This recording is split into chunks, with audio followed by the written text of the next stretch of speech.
Hello and welcome to another episode of the James Granström podcast Super Soul Model Series. This podcast is designed to help you transform positively so you can enjoy greater health, happiness and well-being. Today's episode is a great one. It's about the power of words. The power of words has the ability to shape your life for the better or for the worse. But what I wanted to do is give you some ideas and some examples of how you can shape it so you can transform your life positively and reap the benefits. And the content of this one is so profound, I cannot even begin to tell you. Words have really shaped my life more clearly than ever before because I used to not understand words and not understand the use of words as I do now. My life has transformed so much for the better, and I want that for you immensely. And everything that I share on this podcast is designed to really allow you to think deeply so that you're rewiring and resetting your conscious ability to interact in this world and show up in the best possible light you can. And when you're getting online, as I like to refer it, when you're coming in from this place of light, well-being, happiness, joy, a sense of fulfillment, you are really making a huge positive contribution to the planet and the people's lives you touch. It doesn't matter whose life you touch, whether it's an Uber driver or someone in the supermarket or someone at the petrol station, wherever it may be, you can always make a contribution for the better. And that contribution that you make when you feel good and you come from this inspired space can really make an impact in someone else's life, and you create this beautiful ripple knock-on effect. And what we're doing by that is creating a beautiful world. And my intent here with this podcast is to help awaken within you what you already know, that you are massively contributing to the world, whether you know it or not. But now what we want to do is make it conscious, and that's where the real fun begins. So let me get into today's topic, the power of words. Let's cast your mind back to perhaps when you're at the school playground, and you may have heard this saying, "Sticks and stones may break my bones, but words will never hurt me." Is that a true or false statement? Well, in actual fact, it's both. Because when you're feeling good, those statements can just deflect off you. But if you're feeling vulnerable, if you're feeling in a place where you're feeling a little weak, a little dejected, and someone fires these words at you, then that can really affect you. And that's basically what bullying can do. And the only reason why those words were able to affect you was because you were temporarily offline or out of connection with your true self. Now, conversely, if you're feeling good, those words can just bounce right off you.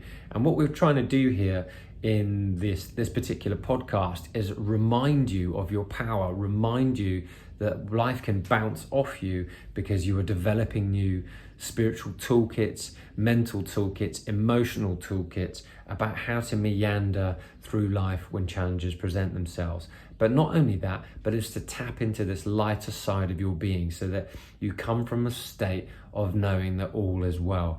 That takes time, that takes a full-on rewire, and that's essentially why I love to do these podcasts, because I'm sharing with you how I've rewired myself in this particular way so that you can do it to yourself as well. Because repetition is how we learn to take on new information and let it become part of our character. So words, as Mother Teresa said, kind words can be short and easy to speak, but their echoes are truly endless. Now, I love that quote. Isn't that beautiful? Because this particular essence of what Mother Teresa is saying is that when you utter something beautiful, when you utter something kind, that emotion is transferred over to the other human being. And that is why our words can have such an impact on other people. So when they come from this beautiful space, this beautiful heart space, and it comes with sincerity and meaning, that can really transfer over to another person. And it's not so much that what we say, it's how we make other people feel, and the emotion behind the words that we use can really transfer emotion from one person to the next. So when we're saying something with sincerity and authority and kindness and love and compassion and maybe joy, that is how we can share this beautiful use of words with others, because all words essentially have a frequency attached to them. So the Bible has this saying, so if I go back to like when I grew up, and I grew up a Catholic, and I look at the Bible, one of the things that I learned was, it said, the word was made flesh and dwelt among us. What does that actually mean? And what's that got to do with words? Well, the word was made flesh and dwelt among us. So this is how it can be translated. The word was made flesh. I utter something in truth, and then it becomes flesh, which means it becomes physical form. So first, words must be a vibration before they come into physical form. So if I state an intent about what it is that I want, then that will eventually come to pass in physical reality. Let's look at people like Muhammad Ali, for instance. Muhammad Ali used to, be very jovial and frisky when he'd be in the interview, and he'd be saying, I'm going to knock you down in the sixth, and he'd turn them into rhymes. And he was a prime example of someone who used the power of his words to be able to get inside the mind of his opponent, let him know his intent, and then physically, word was made flesh, happened in the ring in the sixth round or whatever it was. Now, Conor McGregor is someone who's done this more recently. So he's done that in the MMA. Now, I'm really fascinated by people who are using the psychology of their mind and the use of their words with emotion, particularly in sports, because that is how we can relate to all this information. And you are no different between yourself and an athlete. Remember, the athlete in you has just a different level of focus. And as you begin to rewire your brain, as you begin to attune yourself to your ability to realize that you can influence your day-to-day life with your thoughts, words, and actions, but primarily with your emotions and frequency that you're vibrating, then you will understand your real power, because your real power comes from within about how you're speaking. Like, for instance, right now as I'm speaking with a sense of authority, I'm speaking with a sense of lightheartedness, but I'm also speaking with a sense of sincerity. And that is because everything that I'm sharing with you, I've tried. And I've made so many errors along the way to get to this point where I'm like, right, I've got to share this on the podcast because this actually works. And then I'm always looking for examples of where people have already done this. Do I get this right all the time? No, I don't get this right all the time. However, what I have realized is that there is a common thread about how this does work. And Muhammad Ali, who called himself the greatest, by the way, was the use of power words that he used on himself. Isn't that fascinating? But he convinced himself, he cajoled himself into believing his own hype, into believing his own greatness. Now, who would have the audacity to call himself the greatest? Muhammad Ali did. And that's why he's still to this day considered the greatest, because he had the audacity to not only say it, but live it, and live and breathe in his mind and body and soul, that he would bring that to the table. And Bruce Lee did it too. He'd broken his back, come out of hospital, 9 months in the hospital, and he says to someone, I can knock you out in 60 seconds. And, his wife was about to walk out on him saying, if you do that, if you don't win that, I'm not going to go through the same pain that I went. But Bruce Lee did what he said he was going to do. He backed it up with his words. His words were strong enough, with authority, with sincerity, and with passion and power and eagerness. That was his mission, that was his soul mission, and he used the power of his words and then backed it up with his action. And that is how he made such a profound difference in his sport of Jeet Kune Do, and has made a huge impact in the lives of many kids, me particularly one of them. The power of words has the ability to affect other people by creating happiness and healing, or harm and destruction. We have the ability to influence our lives and the lives of others by the little things that we give out into the world, because what you give out is what comes back. And if you give a kind word, kind words would come back. And if you give out destructive, harmful words, they will also come back. And you will realize that it is always you doing it. And the words that you use, not only in the world, but also how you talk about yourself, has the ability to impact you and your health and healing. So if you talk to yourself in wonderful, healthy, good feeling words, then that will become your reality eventually. But you have to begin to use your words as a vehicle and a medium to begin to create positive change. You have to start with yourself. So for instance, you could talk to yourself in terms of, I'm healthy, I'm happy, I'm well. Whenever you talk of yourself as you're doing well. Because if you talk of yourself like you're not doing well, eventually that will come to pass.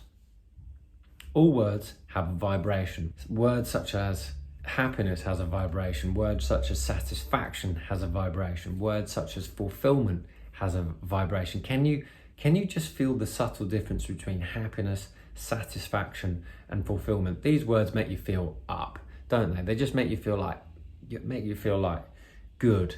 And then there are other words such as sad, miserable, unfair.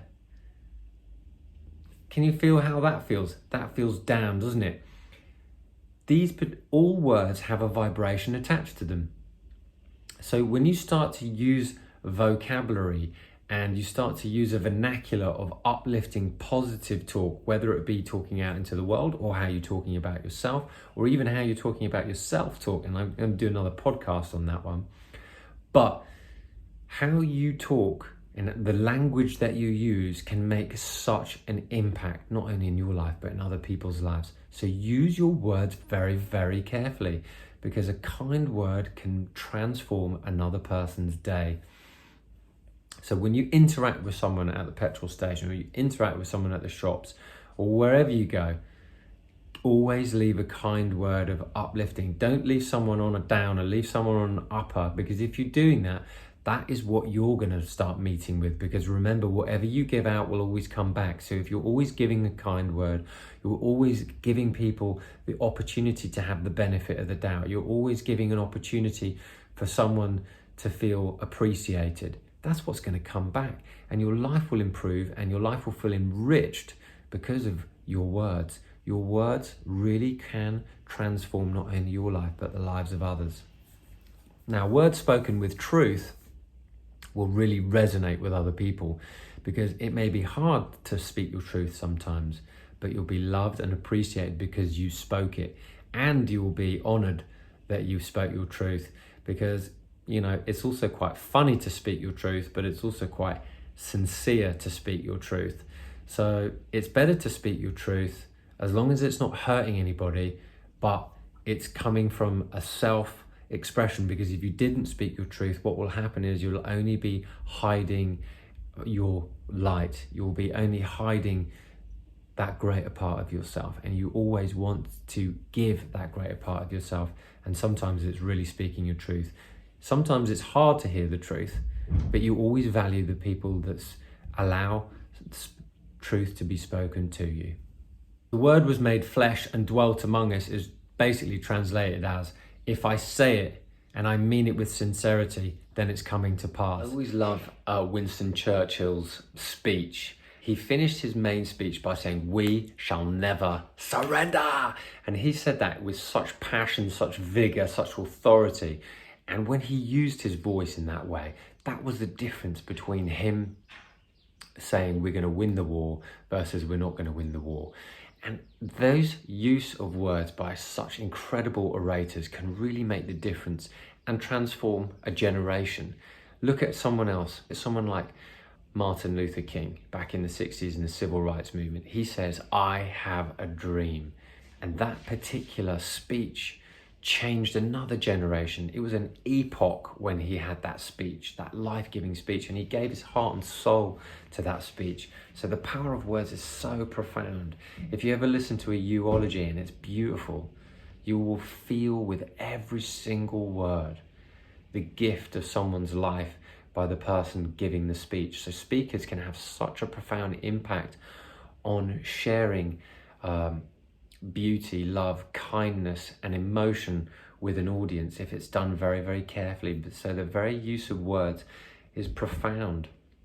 It's a profound skill, and it's a great use of being able to share emotion with other people. Now, I talked about Muhammad Ali earlier, but look at other people like Tony Robbins. Tony Robbins has a wonderful way about connecting with his audience, using the power of words to be able to change someone's physical state.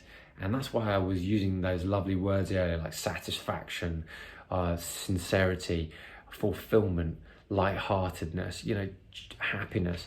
Look at these words. These words will make you feel different versus, destruction, violence, or you look at other things like COVID-19, you listen to them, these all feel like downers, don't they? So choose to use your words carefully, because when you use your words carefully and you cultivate a positive language in your bag of tricks, in your everyday language, you will be able to tap into these higher feeling frequencies, because words have frequencies attached. So when you use wonderful, uplifting words, you're basically saying, I'm going to be cultivating higher vibes, good vibes, positive vibes, which will not only transform my life, but will transform the lives of the people that I interact with. Because one of the greatest gifts you can ever do is uplift other human beings. Because when you uplift them, you're conversely helping transform your own life simultaneously. So everybody wins. It's like everybody's jumping on the same wave, one long wave, everyone's surfing and having a really good time. That is the greatest gift. Come to the party with your high vibe. Don't come to the party with a really, really low vibe. Because if you do, you're not going to have a good time. And yes, it takes skill. Yes, it takes practice. All of these things take incredible fine-tuning. But that's the difference, if you want to tune in and you want to tap into the very best that life can offer, and you want to transform your life for the better because you're fed up and being dissatisfied and having enough challenge and enough pain, this is the way you have to go about it. You have to become conscious. You have to become conscious of your actions. Become conscious minded so that you can start using this for your greater good. And as you do, your life will become a story of ever unfolding better feelings. I love this quote by Rumi. It says, raise your words, not your voice. It is the rain that grows flowers, not thunder. Isn't that just the most beautiful quote?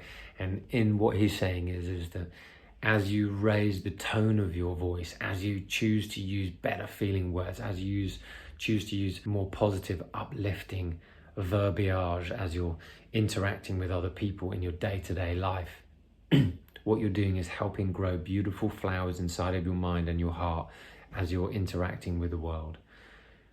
But when you're shouting at people and you're being short with people and you're being upset by the small little things, what you're doing is you're just cultivating more weeds. So use your words to be able to cultivate more beautiful flowers rather than shouting and being short with everybody, because if you do, your life's just going to turn into a series of weeds. And that is when you start to fall short, and that's when you need to come back and start all over again and become conscious. But by doing these little things over and over again, you begin to rewire your brain. When you start to use more optimistic language, like, isn't that beautiful? Don't things work out for me? Aren't I lucky? Isn't it nice that this? Doesn't that person have a beautiful such and such? Isn't that person a good friend? Aren't I lucky? Wasn't that food delicious? Every time you're starting to cultivate this sort of language into your mind, you're telling your mind, I'm looking for the good, I'm looking for the good, I'm looking for the good. That takes time to be able to cultivate. And I know, because I used to do the opposite. So it's taken me time to rewire. I have had to become incredibly conscious to change my language, to change the language of my mind, to change the language of myself to talk, to change the language of the words that I'm using, and to change literally everything from being completely disorganized, completely out of tune, completely out of sync, to becoming in sync. And life becomes a lot easier when you get in sync. So just start to use words for the better. Start to use words carefully, because as you do, your life will improve. Now, Louise Hay talked about affirmations. Affirmations are making statements that you want to have come true, such as, I'm healthy, wealthy, and wise, or life loves me, or I love and approve of myself. People find that very difficult to say affirmations that they don't yet believe, but when they're said with emotion behind, they can truly transform from the inside out. They can transform your mind and transform your body. But really what it is, it's the emotion underneath the words that create the power. I actually prefer, aside from affirmations, I prefer the afformations by Nurse St. John, which is just basically asking good feeling questions, which is, why am I happy and healthy? Why am I well? Why do things come together for me?